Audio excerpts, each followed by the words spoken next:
छिपकली के अंडे जितने छोटे इन गोलों को देखो। ये असल में लैब में बने गए मिनी ब्रेन है जो कोई भी चीज चुटकी बजाते ही सीख सकता है। सचमुच में जैन साइंटिस्ट बने इन्हें बनाया है। उनको 8 गठरी आवाजों के 240 वेरिएशन सुनाए थे और इन्होंने महज 2 दिन की ट्रेनिंग में वो सारी 240 आवाजों को लगभग 80% सटीकता से पहचान लिया। जरा सोचिए, आप गणित में अच्छे नहीं हो, लेकिन आपको आइंस्टीन जितना तेज दिमाग चाहिए, तो अब तेज मिनी दिमाग से बहुत जल्दी ये एक रियलिटी बन सकता है। आपको बस मिनी दिमाग को अपने शरीर में इंस्टॉल करना है और कैलिब्रेट करना है, और फिर कुछ दिन के लिए आपको अपने नए दिमाग को गणित के लिए प्रशिक्षित करना है, जीनियस बनने के लिए। ये सब तो अभी सिर्फ एआई कर सकता है। सही है, तो क्या तकनीक सही है कि चलते क्या? आखिरकार वो समय आ चुका है कि मैं एआई की हिटरा हूं। कोई भी टैलेंट हासिल कर सकता है। ये पूरी टेक्नोलॉजी आखिर काम कैसे करती है? ये मिनी ब्रेन्स आखिर ये सारी जानकारी को तलाशते हैं, सीखना कैसे होती है, और आखिरकार ये नया है।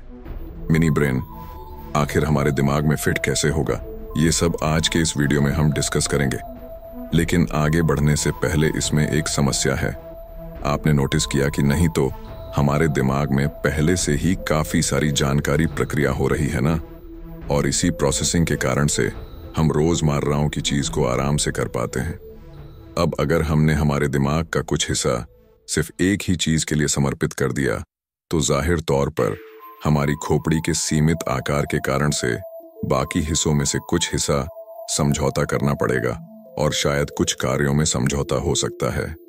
तो क्या इसका मतलब यह है कि स्मार्ट बनने के लिए अगर हमारा लक्ष्य अतिरिक्त स्मार्ट बनना है, तो क्या हमारे लक्ष्य को पूरा करने के लिए हमें अपनी दूसरी क्षमताएं जैसे कि स्मृति, भावना, रचनात्मकता, इनको बलिदान करना पड़ेगा?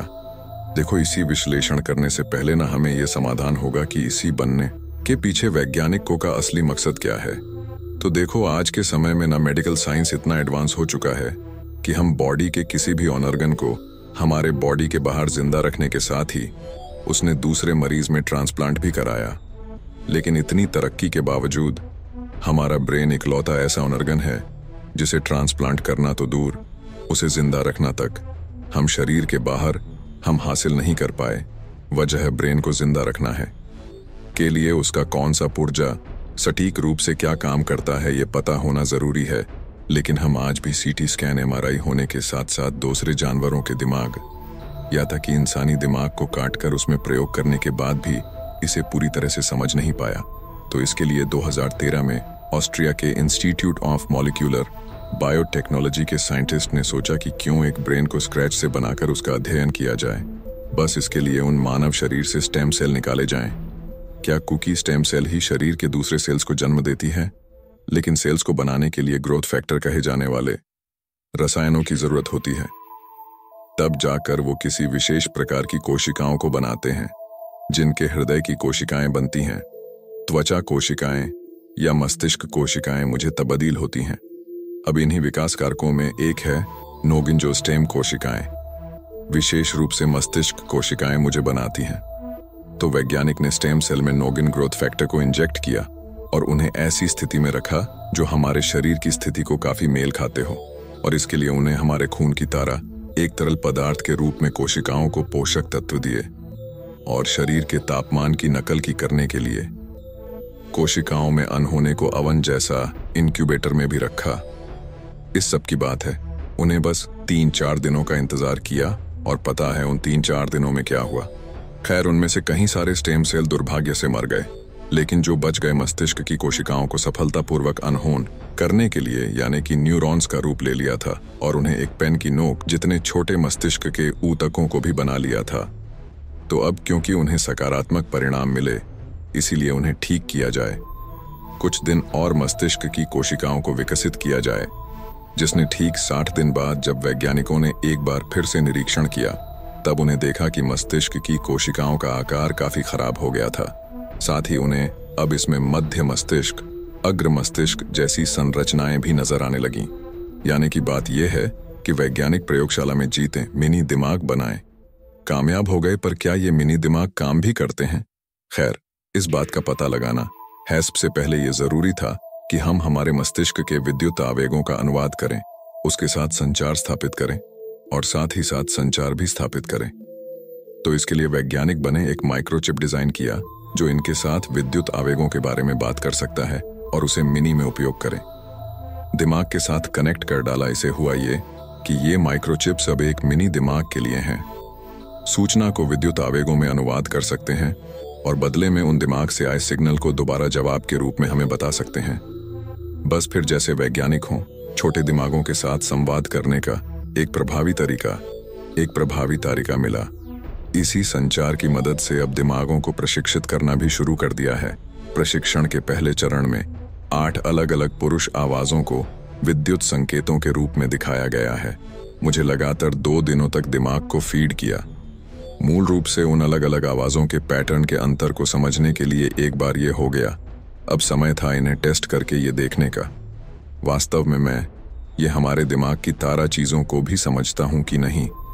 अब टेस्ट के लिए वैज्ञानिकों ने उन्हें 8 पुरुष आवाजें दी हैं। 240 अलग अलग ऑडियो क्लिप्स के रूप में दिमागों को सुनाया और देखा कि क्या हर आवाज के लिए दिमागों में वही पैटर्न बन रहे हैं जो ट्रेनिंग के दौरान बन रहे थे। और जवाब मिला, जी हाँ। साइंटिस्ट्स ने देखा कि हर 10 ऑडियो क्लिप्स मुझसे 8 बार मिनी ब्रेन्स ने अपना रिस्पॉन्स दिया। उन आवाजों को सटीक रूप से पहचान कर बिल्कुल उसी आवाज के सिग्नल वापस भेजे। यानी कि महज 2 दिन की ट्रेनिंग में वो लगभग 80% सटीकता के साथ आवाज पहचानने लगे, जो एक बड़ी सफलता है। क्योंकि आप खुद सोच कर देखो, आप जब भी अरिजीत सिंह, सोनू निगम या लता मंगेशकर के गाने सुनते हो, तब आपका दिमाग क्या करता है? वो अपने डेटाबेस में गायकों की आवाज में याद करते हैं उसके साथ इन गानों को मैच करने के लिए, और उसके आधार पर आप पहचान पाते हैं कि वो बिल्कुल किसकी आवाज है। अब ये क्षमता हम खुद के दिमाग के बाहर एलेक्सा, सिरी जैसे एआई संचालित डिवाइस में डाल पाएं, क्योंकि उनमें तो ये सारी चीज है, बस कोड करने होती है। अकिन एक लैब में बनाया गया किसी बायोलॉजिकल टिश्यू में ये काबिलियत फीड करना अब तक किसी साइंस फाई फिल्म के कॉन्सेप्ट की तरह है। तो जब वैज्ञानिक बने, किसी लैब में दिमाग विकसित हुआ, तो आपने हासिल किया, तो हम सुरक्षित रूप से कह सकते हैं कि वो मिनी दिमाग भी चीजों को समझकर खुद से निर्णय लेते हैं। यानी कि वे वास्तव में बुद्धिमान हैं और शायद जागरूक भी हैं। अब एक विज्ञान उत्साही होने के नाते मेरे इरादे से ये एक बहुत बड़ी उपलब्धि है, क्योंकि जरा सोचिए, अभी हमारे पास वीआर कैमरे हैं जो हमारे देखने की शक्ति को मिमिक करते हैं, माइक्रोफोन हैं जो हमारे कानों की तरह काम करते हैं, और मोबाइल स्क्रीन में टच सेंसर भी हैं जो हमारे इरादे से ऐसे को मिमिक करते हैं। लेकिन अब तक हमारे 2 प्रमुख संवेदी अंग, नाक और जुबान, इनको हम नकल नहीं कर पाते। कारण यह है कि ये जो इंद्रियां हैं, इसमें प्रमुख काम ये अंग नहीं करते, बल्कि हमारा दिमाग करता है। और यही कारण है कि ये 2 इंद्रियां सबसे ज्यादा व्यक्तिपरक होती हैं। किसी को कॉफी ज्यादा कड़वी लगती है तो किसी को कम, किसी को कॉफी ज्यादा कड़कती है, किसी को परफ्यूम बहुत मजबूत लगती है तो किसी को कम। और इसी वजह से, जैसा कि मैंने पहले कहा था, इन्हें दोहराना बहुत मुश्किल होता है।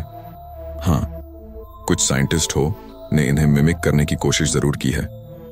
जैसे 2011 में एक कंपनी ने इलेक्ट्रॉनिक जीभ बनाई जो विशिष्ट रसायनों के आधार पर स्वाद को पसंद करती है। किसी चीज में ग्लूकोज की मात्रा ज्यादा है तो वो मीठा बताती है, किसी चीज में नाइट्रोजन यौगिक ज्यादा है तो वो कड़वा बताती है, इत्यादि। अब ये अपने आप में काफी बड़ा अचीवमेंट है, लेकिन यहां पर एक मौलिक सवाल खड़ा होता है। कल्पना करो, अगर किसी की जुबान खत्म हो गई है और उसकी जगह पर हमने इलेक्ट्रॉनिक जुबान को लगा दिया, तो क्या ये नहीं जुबान उसकी असली जुबान की तरह गुलाब जामुन और रसगुल्ले के बीच का फर्क बता सकता है? खैर नहीं, क्योंकि इसमें एक महत्वपूर्ण पुर्जा गायब है। ये हमारे दिमाग के साथ कनेक्ट नहीं है। अगर जीभ को कोई तारा वो हमारे दिमाग से कनेक्ट कर पाती है, तब हम क्या कर सकते हैं कि इस स्वाद के अर्थ को काफी हटकर मिमिक कर लिया। और यही बिल्कुल सही है आज के हमारे मिनी ब्रेन्स की ताकत। क्योंकि देखो आप क्या कुछ कह रहे हैं। देखो, जिस तरह से मिनी ब्रेन्स ने एक माइक्रोचिप की मदद ली है उससे अलग अलग आवाजों को पहचाने, उसी तरह के साथ हम आगे चलकर दिमागों को स्वाद और खुशबू पहचाने की भी ट्रेनिंग दे सकते हैं। इसे होगा ये कि जब ऐसे मस्तिष्क कोशिकाओं को हम इलेक्ट्रॉनिक जीभ जैसे उपकरणों के साथ जोड़ेंगे, तो वो इलेक्ट्रॉनिक उपकरणों को भी हमारे संवेदी अंगों की तरह हमें चीजों का स्वाद या गंध का अनुभव करा पाएंगे।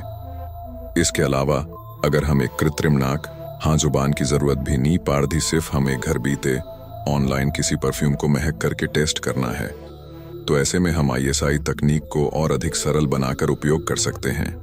उदाहरण के लिए आपको भी ये पता होगा, हाल ही में ऐसा वायरलेस चार्जर बाजार में आए जो मैग्नेट के साथ वायरलेस तरीके से इलेक्ट्रिक उपकरणों को चार्ज कर सकते हैं, यानी कि मूल रूप से वो बस छूकर इलेक्ट्रिकल एनर्जी ट्रांसफर करते हैं। तो ऐसे में कल्पना करें कि आपके स्मार्टफोन में एक ऐसा वायरलेस सिस्टम लगा है कि आप ऑनलाइन एक परफ्यूम सेलेक्ट करें हो, फिर आपकी स्क्रीन पर एक विकल्प आता है, कह रहा है कि इसे टेस्ट करें। आप USB पर क्लिक करें, अपने स्मार्टफोन को अपने सर से लगाएं और आपका स्मार्टफोन वायरलेस तरीके से एक निश्चित विद्युत आवेग ट्रांसफर करके आपके दिमाग को वो खुशबू असल जिंदगी में महक करवाता है। खैर, अब ऐसा हुआ, ये कितनी क्रांतिकारी तकनीक है। मैं व्यक्तिगत रूप से सोचता हूँ कि अगर ये मिनी दिमाग और माइक्रोचिप वाली तकनीक विकसित होकर मुख्य धारा में आए, ये वास्तव में एक गेम चेंजर है। बस सिर्फ इसमें अभी हाल ही में कुछ समस्याएं हैं जो हमें पहले ठीक करना होगा। तो ISI वीडियो में कुछ ही समय पहले मैंने ये कहा, तो ये मिनी दिमाग सोच सकते हैं, लेकिन छिपकली के और जितने छोटे होने की वजह से इनकी सोचने की क्षमता इतनी कम है कि इनके सामने एक मानव भ्रूण भी ज्यादा बुद्धिमान लगेगा। दूसरी बात, इनके दिमाग पर कई गए प्रयोगों को देखकर ऐसा लग रहा है कि ज्यादा काम इसमें मौजूद माइक्रोचिप कर रही है, और इसके बिना ये मिनी ब्रेन सिर्फ और सिर्फ कुछ सेल्स का एक गुच्छा है। ऊपर से माइक्रोचिप जिस पर यह प्रयोग निर्भर है, वो एक मशीन है जो कहीं भी और कभी भी खराब हो सकता है, क्योंकि ऐसे कहीं सारे किस्से हुए हैं जिसमें जिंदगी बचाने के लिए लगे हुई मशीनें ने लगभग हमें इस्तेमाल करने वाले लोगों की ही जान ले ली थी। उदाहरण के लिए हृदय पेसमेकर। ये पेसमेकर इलेक्ट्रिक सिग्नल के लिए जरूरी है, दिल को धड़कने के लिए निर्देश देते हैं, लेकिन इन्हीं पेसमेकरों ने कई बार तकनीकी खराबी की वजह से कई बार दिल की धड़कन को रोकने के निर्देश देते हैं। मिसाल के तौर पर एक बार एक 67 साल की हृदय रोगी लिन फॉर्ले को उसके पेसमेकर ने एक रात में 60 बार घातक झटके दिए। अब पेसमेकर का एक झटका इतना दर्दनाक होता है कि ऐसा महसूस होता है मानो किसी ने जरूर से आपकी छुट्टी पर लात मार दियो, और इसे बैक टू बैक 60 ऐसे झटके लगाए।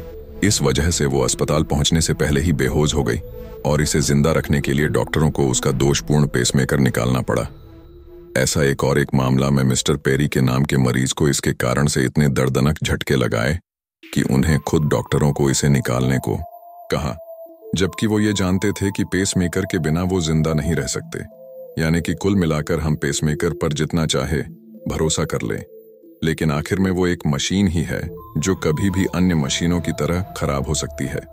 ऊपर से अगर इस तरह की मशीनें हमारे अंदर होती हैं तकलीफ दे रही हैं, लेकिन आप उसके बारे में कुछ कर भी नहीं सकते, तो कहने का मतलब ये है कि ये माइक्रोचिप पर काम करने वाले मिनी दिमाग अब भी परफेक्ट कहने से कोसों दूर है। जब तक हमारे पास इनका full proof application plan B plan C के साथ नहीं आ जाता, तब तक इस मुख्य धारा के उपयोगकर्ताओं के लिए बिल्कुल नहीं निकला जा सकता है। लेकिन इसने निश्चित रूप से किसी भी वैज्ञानिक को इस पर काम करने से नहीं रोका है।